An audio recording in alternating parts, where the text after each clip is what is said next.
Alrighty, everyone. Welcome back to another lovely episode of Nopes and Opes. Yeah.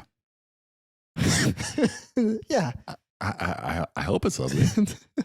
We have high hopes. Yeah, we do have high hopes. We always have high hopes. You never know, but in this episode today, we are going to talk about what a normal life is versus what a normal life is. What we I just think kind of discuss, what is like how we define a normal life, why we, in a general sense, strive for a normal life, and then what does it mean to live an exceptional life, and maybe if we have some time, get to kind of discuss, is it possible to live a normal life and be exceptional in the same way? Because I just think, I just find it really fascinating how much pressure is put on each of us as individuals to live a normal life, No. right? Like, obviously,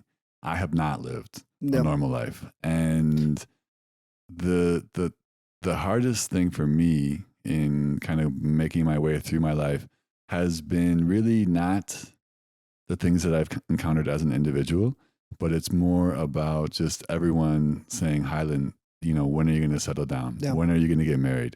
When are you going to have a family? Like, when are you going to buy a house? When are you going to have a normal job? When are you just going to do anything like normal? Yeah. And at this point, like, it's gotten to a point where it's so easy just to be like, maybe never. Like, I might just be this type of person forever. Well, the funny thing is you can tell you're not living a normal life when you start to share with people what you're doing in life, and they have this kind of like adverse reaction of like, oh, what? I could never. And you're like, I'm not doing the normal thing.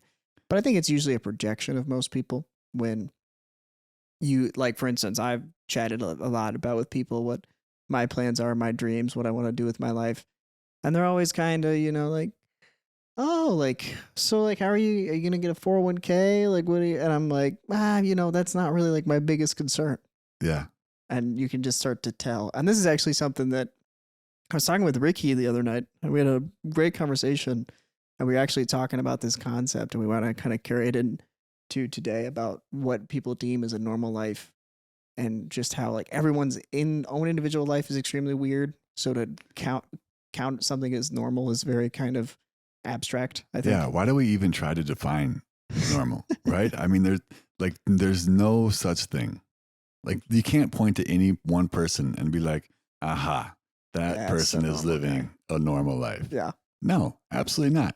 All of us are so messed up. All of us are such individuals. All of us have all sorts of things going on inside, outside, interpersonally, in our job, everything. It's like there's no such thing as normal, and yet we pursue it with like crazy determination, right? Like, I want the normal job. I want the normal house. I want the the friends, the family, the education, whatever it is. And it's just like, really? Well, I think the funniest thing is that, as I'm still very young, and I'm not going to act like I know what I'm doing in life. But as I've started to kind of become my own adult and whatnot, I've started to realize like how unexpected life can be, and how you're constantly just kind of like at battle with it. Yeah. So to like try to have a predetermined example of what you want your life to be like is kind of frivolous. Like, life is going to come at you so fast and so hard. Like, it's hard to be prepared sometimes. It's going to kick your teeth in multiple times, right? I mean, I think one of the best attributes that, like, when I do an interview for a job position in a school, and they always say, like, what are your strengths, or what can you bring to the position? I think one of the things that I do the best is I just show up and go with whatever's presented to me, right? I just kind of go like very adaptable, and I don't have any preconceptions about what my day should be. And like interviewers are always like, you just see them, like, if you're doing it online or if you're doing it in person or whatever, they're just like, like, they just get so excited because you're like, like every single person is like, yeah, that's exactly what this position is, right? If you come in thinking, oh, my day is going to be like this, you're just going to burn yourself out because it Yeah. never is, right? It's always, and that's just a small microcosm of life. Like Mhm. life is never going to go exactly as you plan it Yeah. or exactly as you want it to go.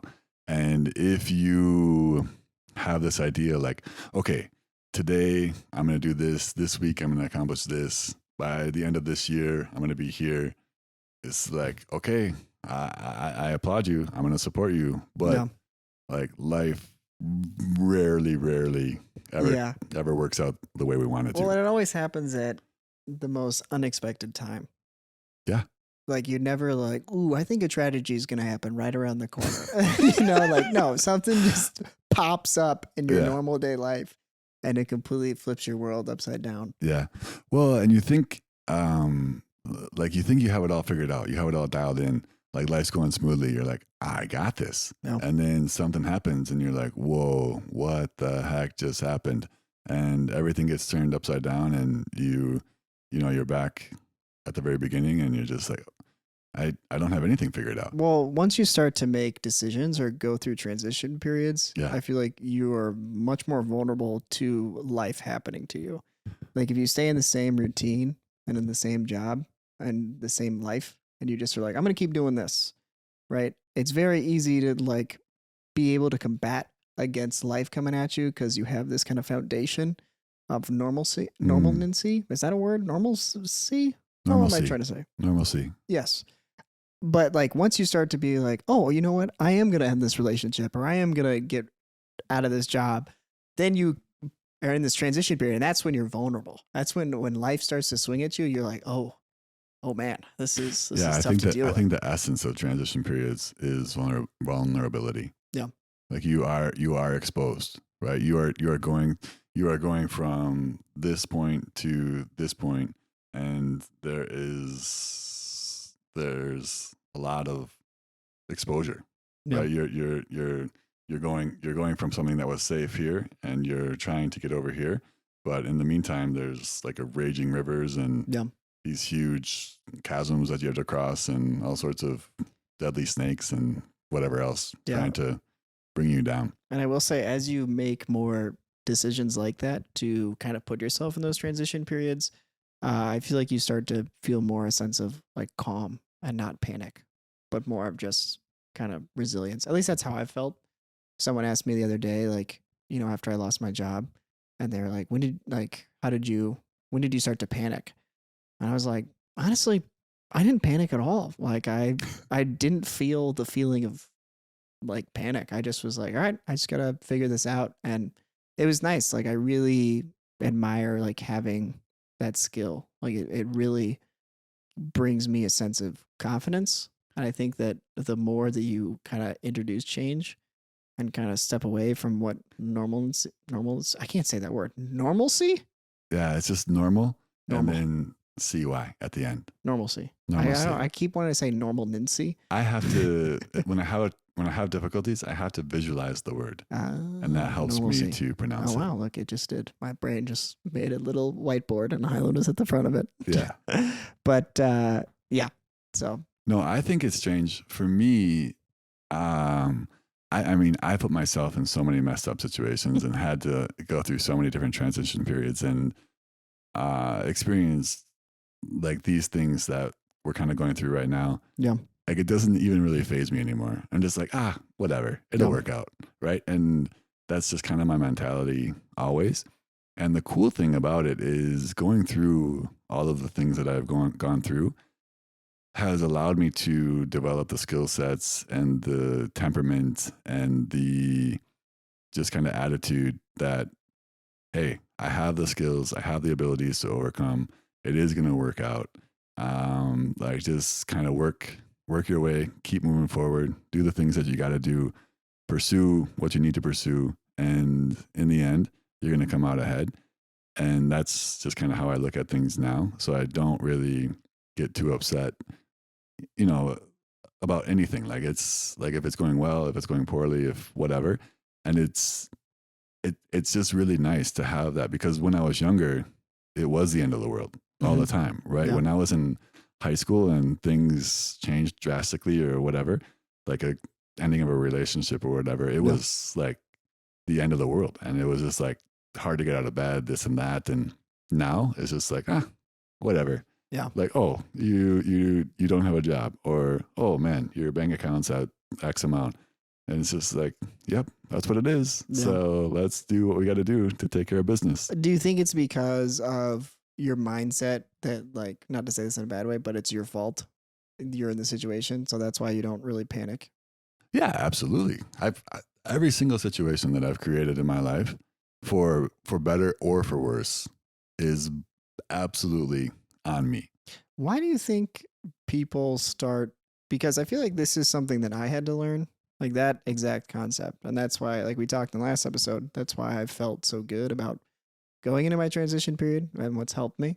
But I wonder why we don't want to take the blame. If we don't take the blame, we don't have to take responsibility.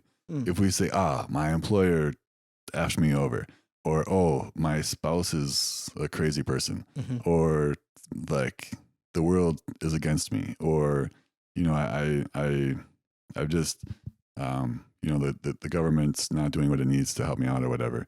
Like you defer responsibility to them, Mm-hmm. right? But you also take away power from yourself, and you don't allow yourself to kind of live the maximum life that you're capable of. But yeah, it's much easier. Yeah. It's anytime that you can defer responsibility, and even though this isn't possible, we think it's possible, right? Anytime we think that we can put the responsibility on someone else, and I've been a master at this. I mean, I've spent the majority of my life trying to have others take responsibility for Yeah. me. So by no means, if people are listening to this or watching or whatever, like when I talk about these things, I am not saying that I have always taken responsibility. I am on the opposite of the spectrum. Yeah. I have tried and tried and tried as much as possible to have others take responsibility for me. And that's why I kind of have such a strong opinion about this and not being able to do it, because I've tried and tried and tried, and it doesn't work, right? Eventually life comes back, and it's like, if you Yeah. look at it in a real way, it's like, nobody, No. it's all on you. It's nobody else's fault. Oh, It's yours. It's so funny how, as I started to read the book and started to kind of take responsibility for things, Yeah. how before, even like I had some like anger issues, not to like a super like extreme degree, but Sure. like to a little degree where I would get really frustrated by specific things that would happen, Yeah. and I would have all this anger, and it was all just wasted energy. But for instance, like I told this story on the podcast, but if you can recall when I lost my tape measurer, I was genuinely upset. Like I really was. Yeah. And like the fact that back then I was that upset about something like that, where it's like, Rowan, it's your fault. Like, why are you so angry? Like, Yeah. you lost it. It's okay. Like, Well, it's no big deal. And then from there to now, with all the situations going on, it's just like crazy how if you don't take responsibility for things, how upset you can get. And like that was me playing the victim. Like I was like, oh, I just like felt so bad. Like I lost it. I was like, oh, like what am I doing? yeah. And this is a little situation that doesn't really matter in the long run. Yeah, But it's yeah. just like a good example of that kind of like victim mentality. Yeah.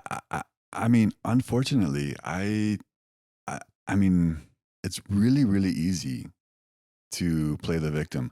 And every time this conversation comes up, I get a little bit nervous, because I realize there's some really, really bad things that happen Yeah. to people. Yeah. Right. And there are situations where people just get messed over horribly. Yeah. And I don't want to dismiss or kind of trivialize Mm-hmm. other people's situations in any way. But like, let me just make it personal. Yeah. For me, no matter what happens to me, and granted, like I'm a white dude in America, middle class. Like, Yeah. my life maybe hasn't been as difficult, or I haven't had to overcome as much as others, for sure. But, I've had situations, and it just, for me, it doesn't create any positive situations for me to try and blame others or to say, oh, because this happened, I don't have the ability to do the things that I want or achieve whatever it is. And it's just, it's never a positive situation to be a victim for me. It just feels like it takes power away and it Mhm. gives power to others, Yeah. and it doesn't allow me to have the autonomy, to have the power, to have the abilities to rise up and overcome Yeah. whatever it is before me. Yeah. How do we relate this back to a normal life? Well, I think it's interesting because I think all of us are going to experience situations that are really tough, right?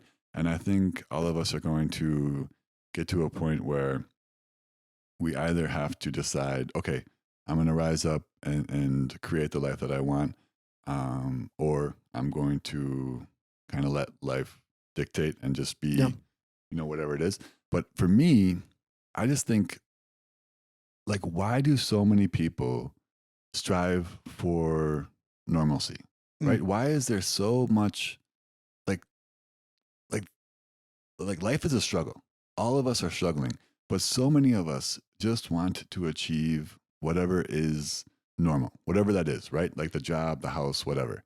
I think it's just because in media and throughout life it is idealized, Oh, absolutely. like this idea of a normal life. And this is what, so given my upbringing, I'll say what my idea of a normal life kind of was pictured like. It might be different for you or it might be different for you. It will be. All But of us have a for different. me, it was, essentially go to college, get a job out of college, usually a corporate job that pays well, 401k, weekends, benefits, all that stuff. You do that and then you find someone to marry, you have a family, you cook out on the weekends, you see your kids go to sports tournaments, you do all that stuff. They go to college, they graduate, you retire, you eventually die. It was just a very just like easy, steady paced job that's kind of like what was the normal ideal life. But my question is, I think I think that's an accurate representation for the majority of people. But what is the appeal in that? Because I'm looking at it like I just I just think I'm a total weirdo. Like I just have no ability to be normal in any way. But to me, there's absolutely no appeal to that. Like Yeah. to me, I just think that would kill me. That would Well, just what's suck my soul completely dry. Well, so I'm in a very interesting standpoint, which I think maybe will shed a little bit of light on it. So like that's what you're kind of told, like that is what you should be aiming for. Like at a young age, you're like that's you've made it. Like you're in a good spot if you're there, and that's just kind of what everything is projected onto you. So then, as I started to get a corporate job, like I went to college, I got a corporate sales job. I was making great money. Like I was doing it, and like I wasn't happy. I felt like I was living someone else's dream. Like I was trying to fit myself into someone else's puzzle, and it wasn't the way I wanted it. Because then I would look at others, or I would think about things, and I'm like, that would actually be really fun to do. But I was like, I can't do that because that's not the ideal. Like I gotta live the normal life. I can't do that because that's too complicated. That's I don't know how to get to that point. It'll be so difficult. So like keep going with what I got. And then as I kept going on, like I kept butting my head against it and I kept leaving a job. I kept trying to do a different career. And it was all an attempt to just break away from the normalcy, got it, the normalcy life that I kind of was told to try and live, or at least painted through my younger years that that's the idea. And what's funny is I was talking with someone else about it and they felt the same way. Like they were like, I hate the idea of living a normal life. Like it seems boring and bland. And what I'm starting to realize is that these ideas of what's projected to you about living an idealized normal life is I think the message should be more about like figure out what your life is going to be like. Stop trying to be a life that other people are trying to strive for. Figure out the one that works for you. Like there are certain things maybe you should take into consideration that are important for you. Like if having a family is one, great. But not everyone wants to have a family. Like I know some women, some men, they're like, I don't want to have children. They're like, I don't like for instance, you don't want to have kids. I don't think that's weird, but like I would hate for someone to think like, oh, you're living a bad life because that's not the normal ideal life. And it's like, no, like if he's happy, he's enjoying himself, who gives a shit? Why would it matter? Well, yeah, I agree with that. But I guess my question is then what's needed to break out of that? Like, how did you get to the point where you are now? Right? Do you think you've broken away? And then if you do think that you have broken out of that kind of box that society creates for us, Mhm. what do you think allowed you to get to this point? Mm. Well, I think it's also something like I'll start off like from a young age. I always kind of looked at it and I wasn't too keen on it. Like I had kind of had ideas for what I wanted to do for myself before, Mm. so that helped. And I do think I've stepped away from it, and it's clear I've stepped away from it because I've worked all these odd jobs, but now I'm at the stage where I've stepped away from it, and I'm just starting the trail journey, whatever you want to call it, into doing my own life that I want to make for myself. Like I'm going away from the normalcy life, and now I just am starting like, okay, what are the next steps? Like right now, it's finding a job, making money, and then trying to pursue the life that I want for myself. So I'm at the very like the infancy of it.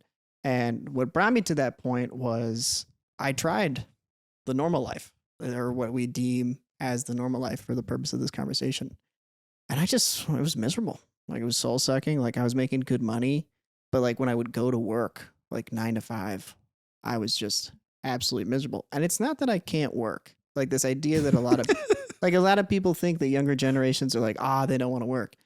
Not that I don't want to work. It's just that I don't want to do work that I find to be soul sucking or gives me no like life force beneficial idea. Like I can't just work for only money. Like it doesn't give me what I need, Ah, okay. you know? Okay. So, Well, then I guess my next question is like what does it mean to lead an exceptional life or a life that you desire? And then kind of to dovetail into that, can you lead an exceptional life pursuing a life of normalcy? when you say exceptional, what do you mean by exceptional life? Like you're happy in it? Like what's the Yeah. For me, cuz like I mean the idea of exceptional means that it's like that's the most amazing. Is that what you're trying it's to say? beyond. No, no. Okay, let me choose a new word. Like, is it like what does it take to lead a desired life? Mhm. How I'd put it is like the best life for me. Okay. That's how I like to think about it. Like Okay. there's what people deem as normal, and then there's the best life for you. And I think the two can be one and the same. I think for some people, Yeah. like if that is what they truly want, like when they're growing up and like the idea of having a cushy job, barbecuing on the weekends, golfing with your friends over, Sundays or whatever it is, whatever kind of life you want to live, Yeah. if that excites you and it truly is like fills you with some kind of life force or energy, I think you can. Mm. But I think the problem is, and I think it's kind of for how I feel, or maybe you feel, is like for the people that are like the in betweeners, the people that have this feeling of going against the grain or going against what is deemed normal, it's very tough for them because it kind of seems to the outside, to someone, when you tell them like I don't want to live that normal life, they're like, oh, what's wrong with you? Or like Oh, man. like what's going on? Like why? Yeah. You just haven't found a good job yet. You haven't found the right woman. You haven't found the right man. It's like, what if like you think that that's what I need, but as we've said, only you know what you truly need in this life. Yeah. Like you know yourself the best, and once you start to feel the idea of like power into your own life, and you want to live the best life for yourself, then as you start to do it, it makes it a lot easier to when you have those conversations with people. Like you said when we first started this, when people are like, when are you going to settle down? When you're like, maybe never. You say it with the confidence and the security of being like, no, like I know I'm happy in this state. Like I don't need your insecurities or your fears of what kind of life I'm living pushed onto me. Like, no, like you can't handle this kind of life. That's fine. we both can be happy. It's not either or. Yeah. No, it absolutely should be an and optimally for sure. But yeah, I just think like my confidence in the life that I lead, and it's not to say that there are moments where I'm just like, what the heck, Island, like just settle down and be normal. But I think the confidence that I experience in my own life, and it has taken a while to get to this point, but it comes from a lot of self reflection and a lot of getting to the point where it's like, Highland, this is who you are. This is what's important to you. This is what feeds you. This is what makes your life worthwhile. And this is what I would like to pursue. And with that self knowledge, when somebody comes at me and they present any sort of contradiction to that, it's easy to be like, all right, I value your opinion. You know, I value what you're saying to me, but this is who I am. This is what I need, and this is what I'm going to pursue. Yeah. So, Well, and I think the thing about normal life is that it's secure. It's very secure. Like if you can do all those things, you can feel very secure. Life is going to come at you, but it's much easier to handle them. The living your own way of life, if it's not the deemed normal way, it's very scary because it's like you're totally at the whim of whatever decisions you make. But then you feel the most empowered. well, yeah, absolutely. But I also think, like I guess this whole conversation, do you think there is a normal life? I mean, is there a normal life? I think there is this idea of a normal life, but there really is no normal life. Yeah, I think all of us are leading, like in a way, exceptional lives, right? Unique, very, very different. Like the external appearances, like what we present to the world, might be more similar to others than most of it, than some of us. But yeah, I don't think there's any such thing. Like that's why it's so strange to have this conversation, because there is so much pressure to, you know, from society.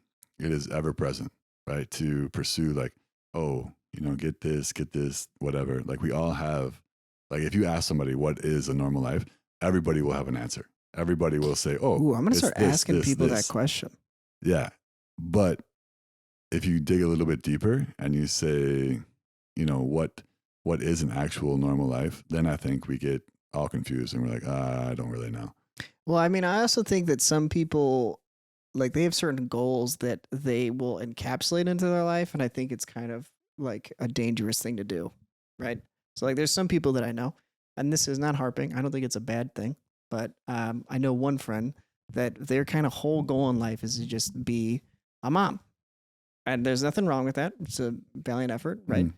But anytime you kind of push yourself into like one category, it's always like, okay, well, if that gives you enough life, right? If like that's all that matters to you, that's not necessarily like a normal life. Like to categorize that as a normal life is strange. It's like, no, like this person individually wants to be a mom. So like do that. If it's the best life for you, do it. Absolutely. So I don't know. But yeah, like it is funny that there are a lot of people that live what I deem as very similar lives. Like it kind of fits the same kind of template. Mm. You know, you can interplace like different jobs and careers and whatnot, but it's all kind of like the same thing, right? They have the same kind of routine. It's very easy to recognize it as what I would deem as a normal life. And what's funny is like for me personally, anytime I've heard about people not living that kind of life, it always really excites me. Like when you had told me a little bit about your life while working on the construction site, it always made me go like, oh, cool. Okay. Like he's lived some life. Like one of my favorite books that I've read is Shoe Knight, which is the CEO of Nike, Philip McKnight. And it's kind of like his life story and how he, you know, started Nike and whatnot. Dude was bold. He just like went off and traveled. He went to Japan and then, you know, pitched to like the CEO with like no knowledge, no real store, just being like, I want to sell your shoes in the US. And then just his whole life story. It's very interesting book. Yeah. And I found it so fascinating because I was like, That is not a normal way of living life whatsoever. That is extremely exciting and scary and daunting, but like he became so successful from it. And it's just crazy how I've met so many people that live what I call again the normal life. And to me, I don't deem them as successful. And that's in my brain. I don't tell them that. I'm not like, you're not successful. You like they might be. They might be happy. That's great. But what I deem as like living a full life, having a lot of experiences, I just don't see it. I see one experience. And I just am like, I need to have more. I can't just have the one. Hmm. Well, I think that brings up another interesting point for me because a lot of my friends are wealthy and have some pretty good jobs, and Yeah.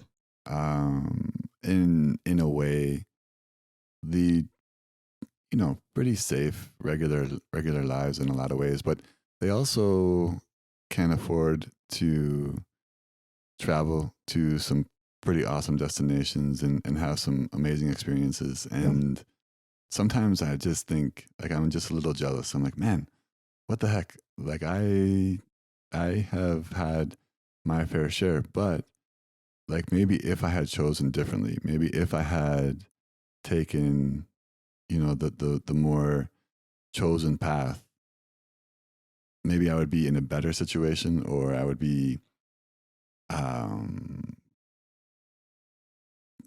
more satisfied, more settled, more just kind of comfortable.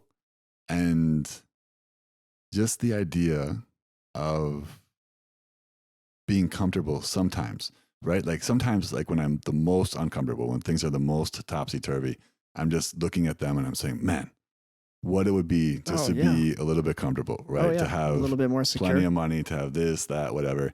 And so it's interesting because there's always give and takes of everything, right? Like Yeah. it's not.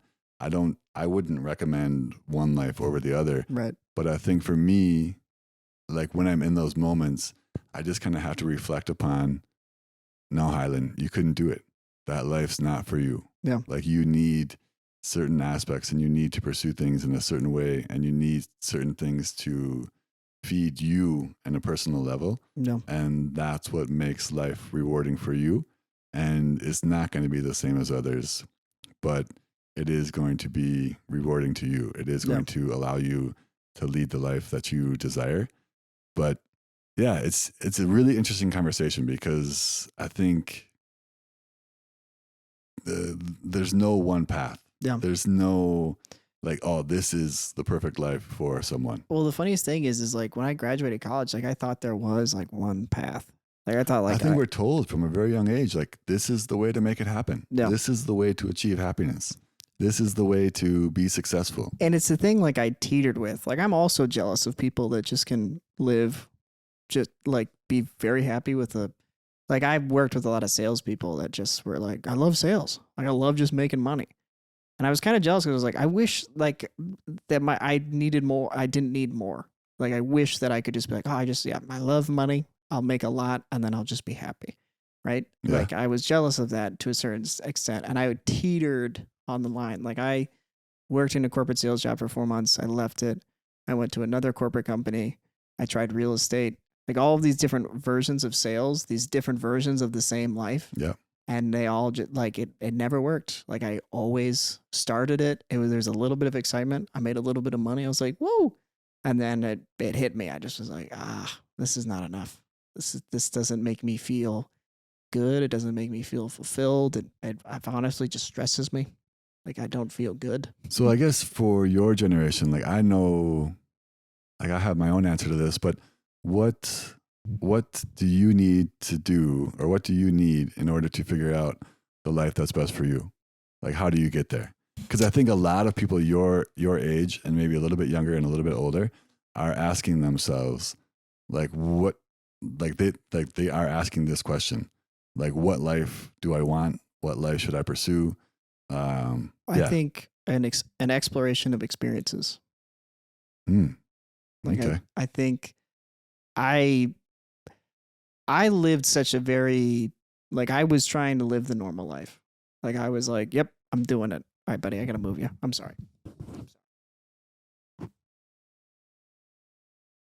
You go right back there. Oh, all right. Oh well. You just want to be fed. Sorry.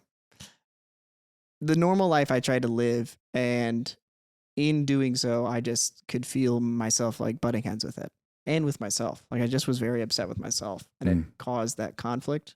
You know, when we asked the question, like, oh, just only conflict in my brain, which caused a lot of anxiety, a lot of depression, a lot of feelings of like I couldn't take responsibility because I just had to live this life and there's nothing I could do about it. I couldn't take the choices I needed to get to the life I wanted. The lack of power. Exactly. And I just think that once you start to realize, and you know, I'm not trying to motivate people to just quit their jobs and do that, but like if you have a feeling of like what I'm doing is not enough or what I'm doing doesn't make me happy, I've always, like, one thing I've always said to myself is like, I have stayed in things that didn't make me happy and thought that they would get better, and they never did.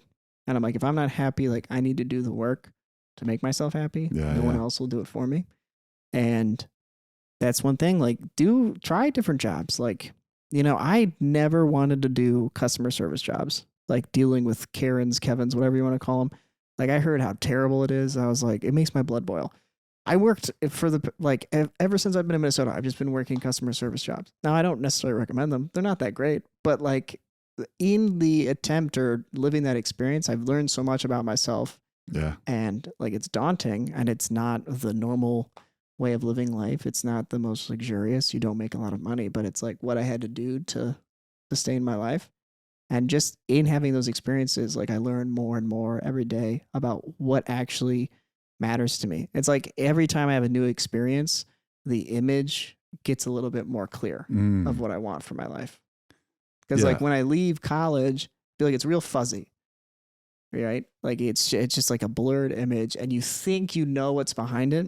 Like you think you see, you know, yourself with a family. You think you know the woman you're with. You think you know, like, oh, these will be the people that'll fit into my life. And it's like, hey man, like not until you get more and more experiences will the image become more clear, and then you can start to see like, okay, these are the things that actually matter to me, right? These are the things that give me a sense of happiness or joy. Yeah, I guess for me, like the last thing I guess that I would like to say is, like, in motivating people, I would like to motivate people to really look inside, and whether it's experiences or whether it's just self-reflection or whatever it takes to get to know yourself as well as possible, and like really take some moments, put some energy, like put aside some time to really try and figure out what's best for you.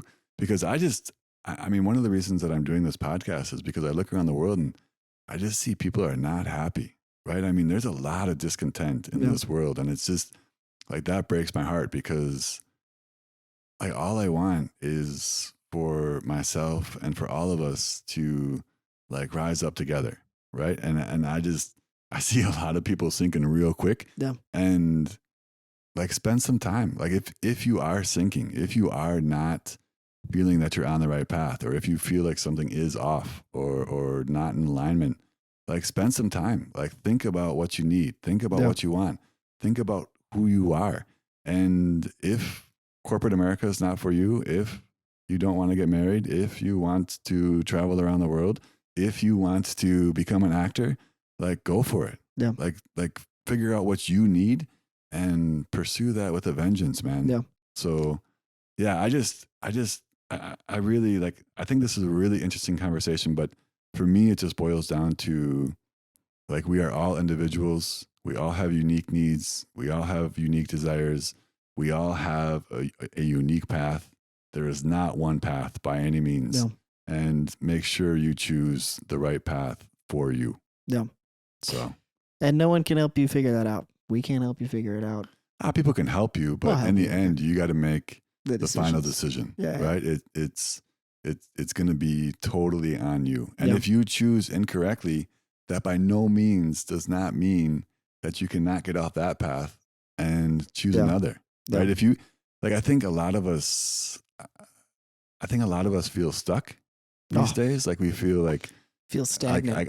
It's the worst feeling. I've chosen this, and now I'm here, and now I got it. Like, I have a family and this and that, and I get it. Like, I don't, I don't maybe understand the intricacies of it, but I get how easy it is to feel stuck.